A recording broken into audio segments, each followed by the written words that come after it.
বাবা, তুমি কি করছো? আমি প্যাকিং করছি বাবা। কেন করছো বাবা? আমাকে যেতে হবে যে। না, তুমি যাবে না। আবার তো চলে আসবো। তোমার বাসায় পূজার সময় তোমার জন্য অনেক খেলনা নিয়ে আসবো। আমার জন্য একটা প্লেন নিয়ে আসবে।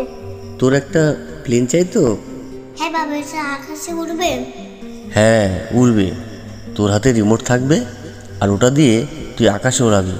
খুব মজা হবে, তাই না? হ্যাঁ রে, খুব মজা হবে। তুমি যখন পেলে যাও তখন আমায় দেখতে পাও? উপর থেকে দেখা যায় না, কিন্তু চোখ বন্ধ করলে তোদের সবাইকে দেখতে পারি। আমি তোমার সঙ্গে প্লেনে চড়বো। হ্যাঁ রে, তোদের সবাইকে নিয়ে যাব। পূজার সময়? ঠিক আছে, পুজোর সময় তোদের সবাইকে নিয়ে যাব। ঠিক বলছো বাবা। হ্যাঁ, ওই সময় তো তোর স্কুল বন্ধ থাকবে, তোকে তোর মাকে নিয়ে ঘুরে আসবো।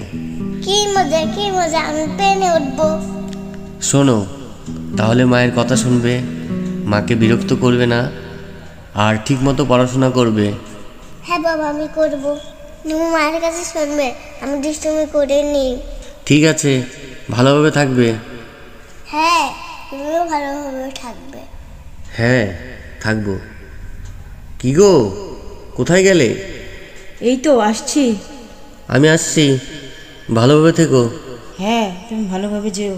হ্যাঁ, পিকুকে দেখে রেখো, কোনো প্রবলেম হলে অনিন্দকে ডেকে নিও, ওকে বলা আছে। প্লেনে ওঠার সময় একবার ফোন করো, আর নেমে একবার। হ্যাঁ করব। সেবার ওঠার সময় ফোন করোনি, নেমে তারপর করেছো। ঠিক আছে, করব। আসছি পিকু, টাটা। টাটা।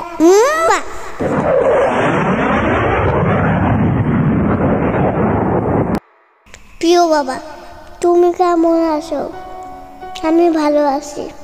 তুমি যাওয়ার পর থেকে মা শুধু কান্না করে যাচ্ছে। মাকে বলেছি তুমি চলে আসবে, তাও কান্না করে। মা বোঝে না, তাই না বাবা? বাবা, তুমি আমার জন্য পেন নিয়ে আসবে না? দুজনে খেলবো, তাই না বাবা? আমরা সবাই পূজার পর পেন খেলবো, তাই না বাবা? জানো বাবা, মা খুব বোকা। মা কি বলে জানো? তুমি বলে আর আসবে না, তোমার পেন বড় ভেঙে গেছে। পেন কখনো ভাঙে? মা কিচ্ছু জানে না।